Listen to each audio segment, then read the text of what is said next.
all nonprofit organizations in our community, restaurants, ethnic restaurants, daycare centers, schools, and we have a full studio downstairs in the basement. Dorinda will tell you a little bit about Bridge TV. So excited to see all of you again. I'm always excited to be working with Mark. As you guys remember that I was one of the founding members of the Bridge. So just the mere fact that now we've launched the Bridge TV is exciting and more than awesome.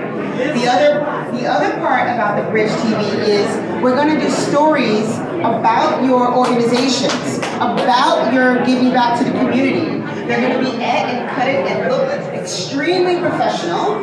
Yes, they'll be available on the website, YouTube channel, but also they will be available on QVision TV, which streams on Roku and Amazon Fire.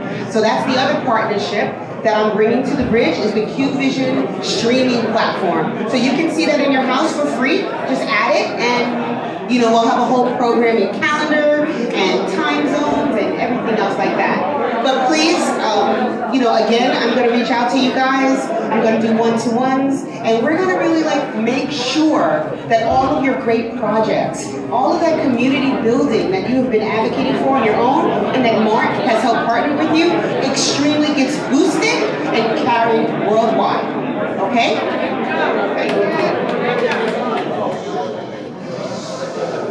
Thank you. I just want to acknowledge Reverend Dr. I can't pronounce his name, but Stakapan in the Indian community. And Lily is here. You did a marvelous job. It's the first celebration that you did. We're new partners, so thank you for being here. Our next honoree, I met her a couple of months ago, actually a year ago. I was introduced by Jerry Cadet, who's really runs the Brooklyn machine behind the scenes, right, Jerry? And he said, I want you to speak to a young lady. Her name is Rita Joseph. I said, who? Rita who? Is that a movie or something? Is that Netflix? No, it's a woman. She lives there in Brooklyn. I said, okay, I'll meet her. And I met a woman who was humble, a proud mother, a proud teacher, and very interesting. As we walked around during the campaign on Flatbush Avenue with Mikey was putting up posters on Flatbush Avenue. Do you know how many teenagers, how many adults came over to me and said, that was my teacher. She had an impact on my life. And you know what I said to Jerry? I said, that's my lady, that's my woman. She's gonna be a leader. She's gonna work with Councilwoman Farrah Lewis. She's going to fulfill the mission of our councilman for the last decade, Matthew Eugene, who led this community in pride and dignity. She, with Mercedes, going to work together to build a coalition of council people that get things done. Rita is a proud mother. She's a proud resident of the area around Plessing Park. She's an active member of the church, very active member of the church. Earned a Bachelor of Science from St. Francis College. I didn't know that. And just special education from Toro College. Wow, I'm really impressed. Ladies and gentlemen, give it up for Rita Joseph, Councilwoman-elect.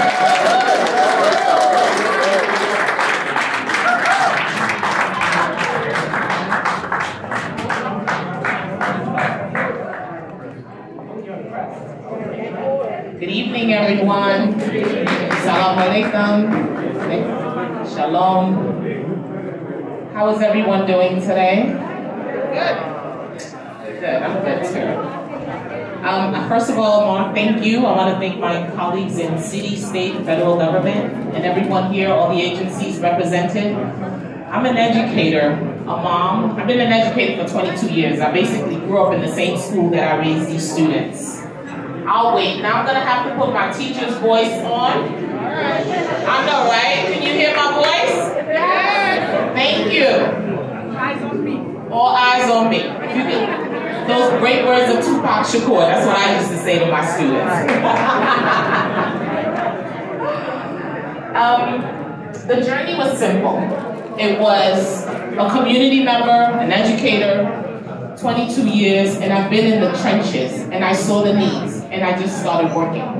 It wasn't about the glory, it wasn't about the cameras. I did the work silently, quietly, like Mark will tell you. I came here and I did the work. No one knew I was running for office. I just wanted to make a difference, wanted to make a change. And the community saw that, and here I am today. And I'm taking that lived experience with me to City Hall. My oldest cohort of students are 29 years old, so that means they voted for me. They worked on my campaign, they knocked on doors, they canvassed. And Mark will tell you, they run up to me and say, you really made a difference. And today I'm taking their voice to City Hall to continue to fight on their behalf.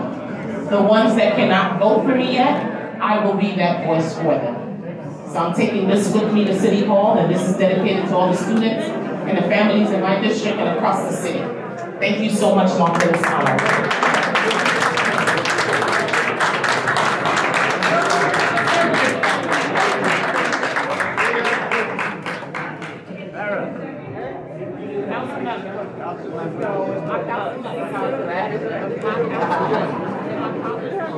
Where's my Senator Parker?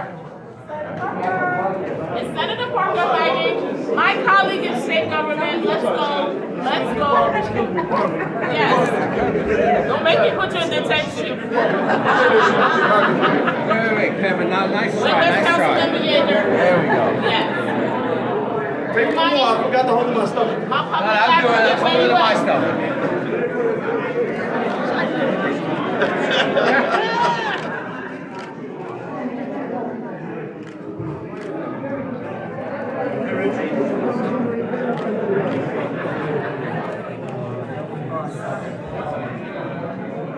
David, you got me? How do we know when they're done? Did they tell us? Yeah, we know it until we get Senator Parker.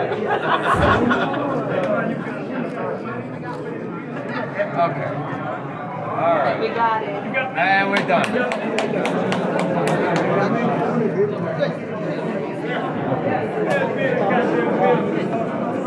One of our favorite political leaders that's not here tonight is actually out of the country, out of state. District Attorney Eric Gonzalez.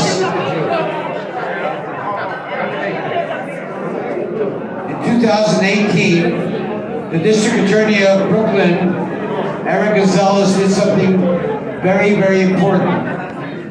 He created the first task force of 10 prominent prosecutors that work together to form the Hate Task Force. This task force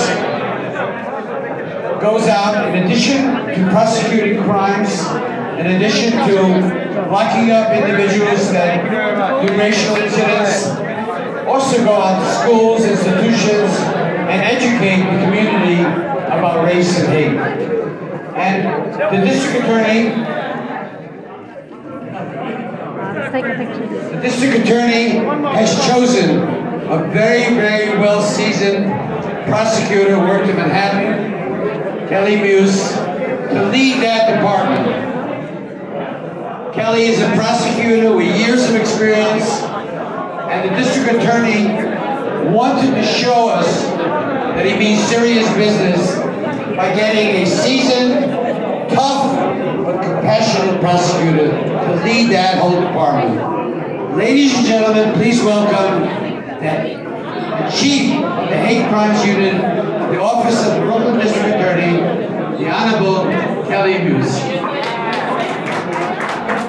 Thank you. Should I even give a speech? Because would you hear me? Hello? Listen. Thank you so much. Thank you so much, Mark, for this honor. I am beyond honored to be here today to receive this award. Not just for myself. I received this award on behalf of the Brooklyn District Attorney.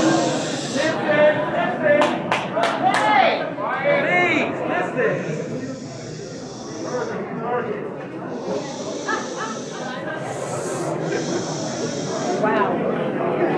Okay, I received this award on behalf of the Brooklyn District Attorney, the Brooklyn District Attorney's Office, the entire Hate Crimes Bureau, and the entire community of Brooklyn which we serve.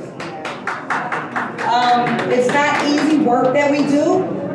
Unfortunately, in the latter end of, I would say the fourth quarter of 2018, hate crimes were on a serious uptick, particularly in the Jewish community, but all communities have been impacted by hate crimes.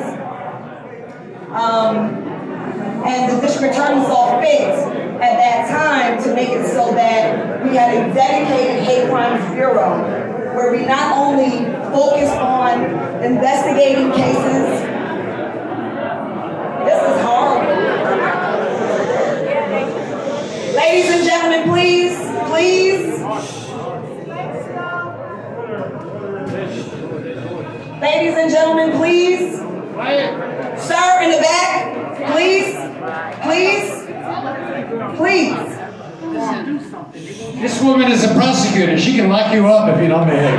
So shut up! I'm not going to lock anybody up, but we are out here on a Sunday night for a very important reason, right? Everybody up here deserves to be heard, right? We're up here for a reason. So just, you know, as Sarah said, please respect. All right, so I guess everybody in the back of the room is not going to do that. But with that being said, it was a very, very important reason that the Hate Crimes Bureau was enacted. Communities of all religions, of all colors, of different faiths, the LGBTQ community in particular as well, was impacted. Lots of violence in the Jewish community. And so the district attorney decided that the best course of action at that time would be to create a dedicated hate crimes bureau where we not only investigated those cases and prosecuted and brought those individuals to justice, but that we also went out into the community to educate not just people on what hate crimes are and what they aren't, but in order to prevent hate crimes from happening. We have a lot of work to do.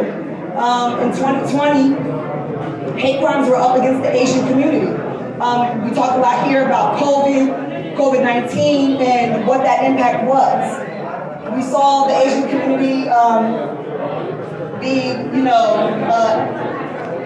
targeted because of, Donald Trump and his antics and what he said was happening in the Asian community. The NYPD and our bureau, the Hate Crimes Task Force and the Hate Crimes Bureau worked tirelessly together in order to go out into the community and educate. We put on forums and things of that nature. We still have a lot of work to do, however. We believe that there are a lot of unreported hate crimes happening in our communities. And that could be for a lot of reasons. Distrust for the NYPD, distrust for the Brooklyn District Attorney's Office or for prosecutors in general. But we want you to know that if hate crimes are happening and we don't know about them, then we can't do anything about them. So we need your help. The saying is corny, if you see something, say something, but we need you to say something so we can do something. So there's that. And in addition, I just want to say thank you so much to everyone who has been a part of our bureau and helping us. We like to go out to the community and educate. So if you have a synagogue, a mosque, a school, a church, any community in which you want us to come out and talk about hate crimes and how to prevent them, or what they are or what they are not, so your parishioners or students can learn how to combat them in their areas, then we would love to come out and do that. The hate crimes hotline is 718-250-4949. So if you don't feel comfortable calling NYPD, you can always call that number. And so I just want to also thank my husband who's here. Hey, husband. Because every time I get a phone call in the middle of the night, he's the one, who's like, wow, see you later. So thank you for your support, and thank you, Mark. Thank you. And it's an honor to be staying here with U.S. Congresswoman Yvette Clarke. Thank you so much.